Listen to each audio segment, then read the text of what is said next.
जनाब मोहतरम वज़ीर आज़म शहबाज शरीफ साहब, वज़ीर आला जनाब परवेज़ लाई साहब, साडी तुहाडे अगे गुजारिश है असी गरीब आवाम खास कर मंडी बहाउद्दीन ते गुजरात खारियां ज़्यादा बिल ते ज़्यादा टैक्स लगते हैं। क्या तुसी ये समझते हो कि ये इलाका खुशहाल है?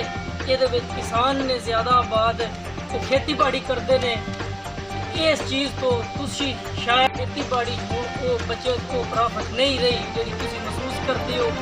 साढ़े उत्ते तुसी सिंध दा केपे की दा वो सारा जेड़ा मेरा बिल है जेड़ा मैं कैमरे के सामने फाड़ गया। इस तरह ही बाकी है सारी आवाम है, बुजुर्ग ने, बच्चे ने, गरीब आवाम खास कर जेडे साडे गैर काश्तकार भाई ने ख्याल होवेगा कि आवाम जेड़ा है मुड़े बाहरलिया मुल्कां विच ने वो इशू इतना कोई नहीं, उन्होंने 30-40 हज़ार या 50,000 रुपया बिल तार, लेकिन ये भी बहुत बिल जेडे मुश्तरका ला रहे हो।